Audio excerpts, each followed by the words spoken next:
Welcome to my YouTube channel science science. आज का हमारा डिस्कशन टॉपिक है मेंडलीव पीरियोडिक टेबल। जैसा कि हम अपने प्रीवियस लेक्चर में डिस्कस कर चुके हैं, Dobereiner law of triads and Newlands law of octaves. आज हम डिस्कस करेंगे मेंडलीव पीरियोडिक टेबल को।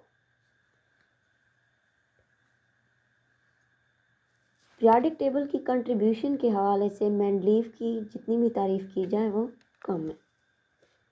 He was a Russian chemist. He arranged 63 elements. कि उसने कितने एलिमेंट्स को अरेंज किया? 63 एलिमेंट्स को, क्योंकि जब उसने पीरियोडिक टेबल पर काम किया था उस वक्त 63 एलिमेंट डिस्कवर्ड थे। He focused on the chemical properties of elements. उसने एलिमेंट्स की केमिकल प्रॉपर्टीज़ पे फोकस किया। हाउ?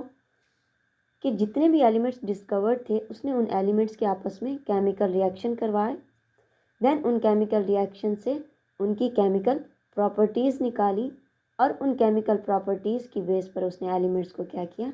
अरेंज किया। अगर हम देखें कि मेंडलीव पीरियोडिक टेबल में एलिमेंट्स किस तरह अरेंज थे, he arrange the elements in order of increasing atomic masses. क्योंकि उस वक्त एलिमेंट्स के एटॉमिक मैसेस डिस्कवर्ड थे जो कि जॉन डाल्टन ने डिस्कवर किए थे।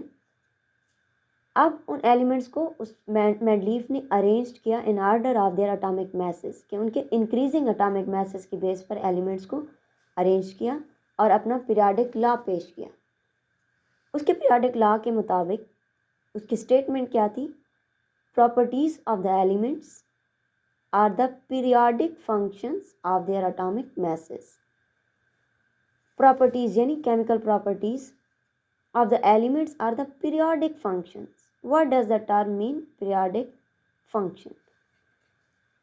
कि जो केमिकल प्रॉपर्टीज़ थी एलिमेंट्स की वो एटॉमिक मैसेस पे डिपेंडेंट थी, कि अगर हम एटॉमिक मैसेस को तरतीब से अरेंज करते जाएंगे तो उनकी केमिकल प्रॉपर्टीज़ भी अरेंज होती जाएंगी। तो केमिकल प्रॉपर्टीज़ किस पे डिपेंडेंट थी? एटॉमिक मैसेस पे डिपेंडेंट थी। So properties of the elements are the periodic functions of their atomic masses. ये मेंडलीव का पीरियोडिक लॉ है। उसने जब एलिमेंट्स को अरेंज किया तो रोज और कॉलम पे की सूरत में अरेंज किया, उनकी एक टेबल बनाई, देन उस टेबल को पीरियोडिक टेबल कहा गया। उन 63 एलिमेंट्स की जो टेबल बनाई उसमें उसने 7 रोज बनाई और 9 कॉलम बनाए। रोज को उसने क्या नाम दिया? पीरियड्स का नाम दिया, और कॉलम्स को उसने ग्रुप्स का नाम दिया। मेंडलीव के पीरियोडिक टेबल में टोटल 7 पीरियड्स थे और कॉलम्स कितने थे? 9 थे। और एक ही कॉलम में यानी एक ही ग्रुप में उसने उन तमाम एलिमेंट्स को रखा जिनकी केमिकल प्रॉपर्टीज क्या थी? सिमिलर थी। डीमेरिट्स क्या हैं मेंडलीव की पीरियोडिक टेबल के? कि उसने एटॉमिक मैसेस की बेस पर एलिमेंट्स को अरेंज भी किया था, लेकिन उसके बावजूद उसके पीरियोडिक टेबल में उसके अरेंजमेंट में कुछ डिमेरिट्स थे। वो क्या थे? He fail to explain the position of isotopes, कि उस टाइम कुछ एलिमेंट्स डिस्कवर्ड नहीं भी थे, तो उसने क्या किया कि आइसोटोप्स के लिए कोई भी जगह नहीं रखी थी अपनी पीरियोडिक टेबल में। यानी अगर अब हमारे पास क्लोरीन के 2 आइसोटोप्स थे तो उन आइसोटोप्स के लिए कोई जगह नहीं थी। लाइक हाइड्रोजन के 3 आइसोटोप्स, सेम कार्बन के 3 आइसोटोप्स, तो उन आइसोटोप्स के लिए मेंडलीव ने अपनी पीरियोडिक टेबल में कोई स्पेस नहीं रखी, तो ये उसका डिमेरिट रहा है। नेक्स्ट उसकी पीरियोडिक टेबल में decreasing order of atomic masses was followed, लेकिन हमने तो पढ़ा है कि he arrange the element in increasing order of the atomic masses, लेकिन डिमेरिट्स में क्या आ रहा है कि डिक्रीजिंग, हालांकि होना तो इंक्रीजिंग चाहिए था। तो जब उसने कॉलम्स में सिमिलर केमिकल प्रॉपर्टीज़ वाले एलिमेंट्स को अरेंज किया तो बीच बीच में कहीं पर 2 एलिमेंट्स ऐसे आ जाते थे कि जिनके एटॉमिक मैसेज क्या थे? उनके एटॉमिक मैसेज में अगर एक नंबर का फ़र्क आ रहा है, लेकिन अगर उस फ़र्क को वो ख़त्म कर देता तो ऊपर वाले जो उसने केमिकल प्रॉपर्टीज़ वाले एलिमेंट्स, सिमिलर केमिकल प्रॉपर्टीज़ वाले एलिमेंट्स अरेंज किए हुए थे, उनकी अरेंजमेंट डिस्टर्ब हो जाती थी। तो किसी किसी जगह पर उसने डिक्रीजिंग ऑर्डर को फॉलो किया।